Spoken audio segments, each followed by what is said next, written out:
It's been a tale as old as time that Super Smash Bros. Is the premier platform fighter with little to no competition. Many studios have thrown their hat into the ring with titles like PlayStation All-Stars Battle Royale, though it never felt like it achieved the Nintendo Brawler's prestigious position. Nickelodeon All-Star Brawl 2 enters the scene with some significant improvements to the original title. But can it compete with the gold standard? The answer may surprise you, so let's get into it.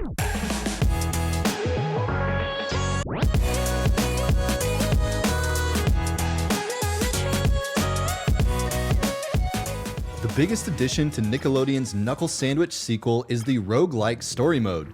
In other fighters, the story mode often consists of taking on a number of fighters until you reach that final boss.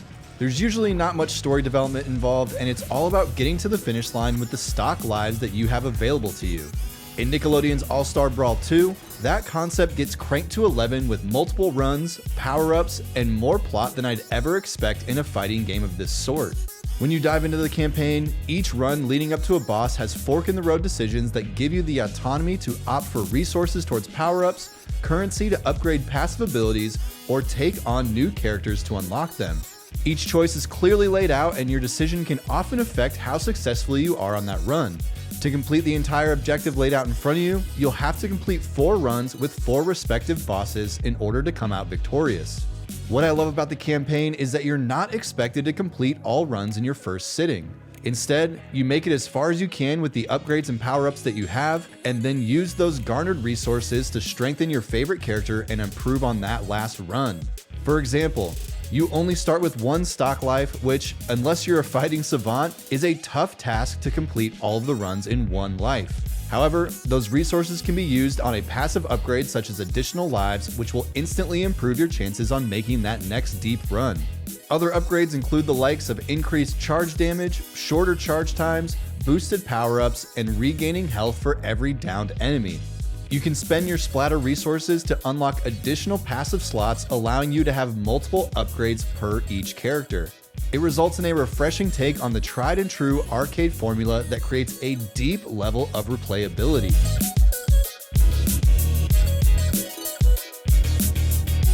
One of the biggest faults of the original All-Star Brawl is the attack options, or lack thereof.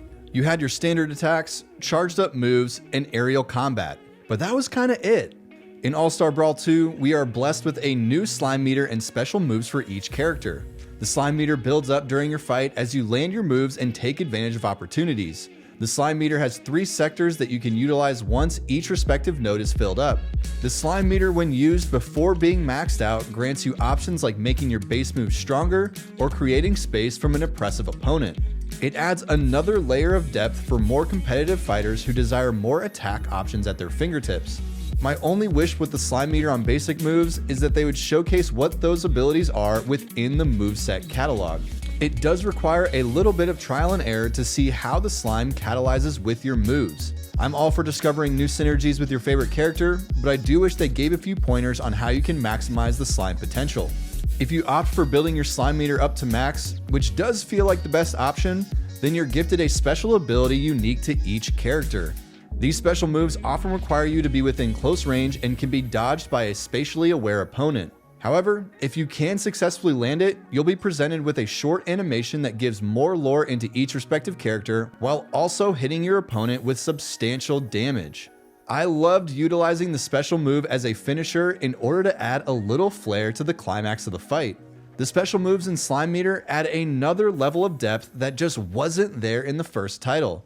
It encouraged me to try out all the characters to see what their specials do, while also learning more about some of the most iconic cartoon characters from the 90s.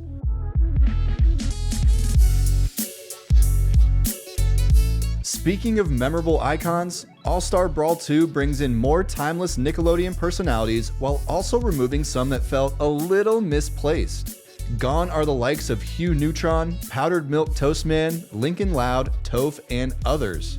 In their place are some more recognizable players with Squidward, Jimmy Neutron, Angry Beavers, Gerald from Hey Arnold, Raphael, Donatello, and a few others. I think the new additions and omissions provide a better lineup of characters while also keeping a wide variety for all lovers of Nickelodeon lore. My only complaint about the character roster is the removal of CatDog, Sandy Cheeks, and the remaining Teenage Mutant Ninja Turtles in Michelangelo and Leonardo. I might be biased, but I feel like these 4 characters are paramount in the era of great Nickelodeon cartoons. The omissions aren't egregious enough to knock points off the score, but I would have loved to see those characters stay on board.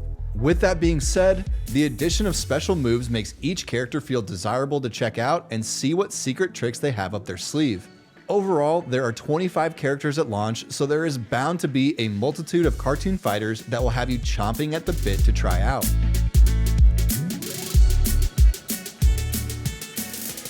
Another noticeable improvement from the first brawling installment is the updated graphics. While Nickelodeon All-Star Brawl wasn't a terrible looking game, it did lack texture, depth, lighting, and crisp character design. All-Star Brawl 2 listened to the critics and brought along a significantly better looking game in the sequel. The character models have more pop and detail, but it's the maps that really shine.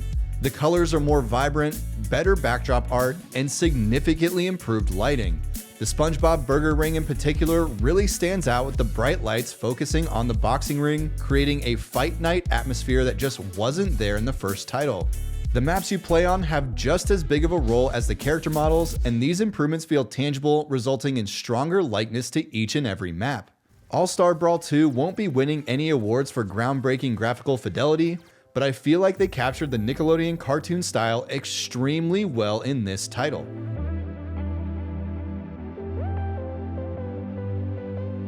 While single player and local play options are substantial, proper online play can take fighting games from solid to top tier status.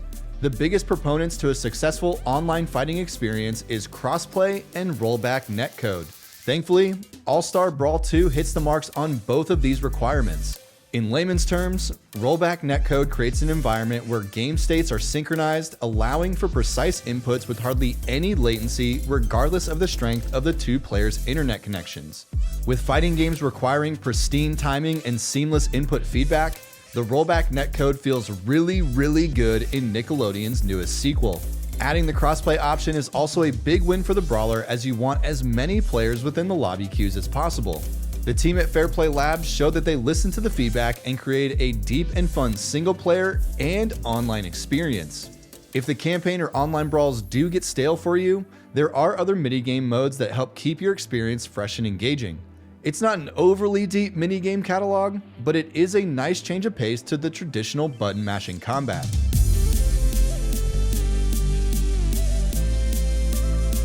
While there is a ton to love in Nickelodeon's All-Star Brawl 2, there's one glaring issue that I hope gets patched sooner than later. As of the writing of this review, there is no option to enable the D-pad as your character movement option. With all the other buttons being available for remapping to your liking, not having the option to utilize the D-pad feels like a massive omission. The analog movement has been improved significantly from the first title, but I love to use the D-pad as it provides the most concise and intentional input option for fighting. If there were movesets that required a diagonal movement, I can totally understand leaving the D-pad untouched, but in All-Star Brawl 2's case, diagonal moves are non-existent. Not having D-pad movement as an option brings the overall score down just a bit because it feels like something that could have been relatively easy to implement. While there's no native button mapping for the D-pad, there is a workaround if you happen to own a mappable controller such as the Xbox Elite controller. You can implement D-pad movement by opening up the Xbox Accessories app and designating the D-pad to emulate the left, right, up, and down movements from the left stick. While there are alternative solutions with mappable controllers, not having native D-pad movement feels like a feature that is desperately missed in a game full of amazing improvements. Plus, I don't really feel that great recommending spending $250 on a controller just to have that D-pad option.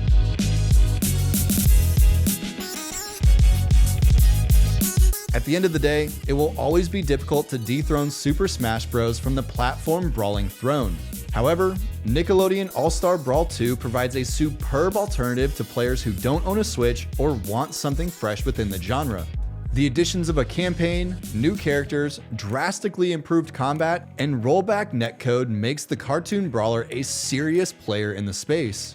The lineup of iconic Nickelodeon characters brings me back to the golden age of 90s cartoons that is packed full of nostalgia.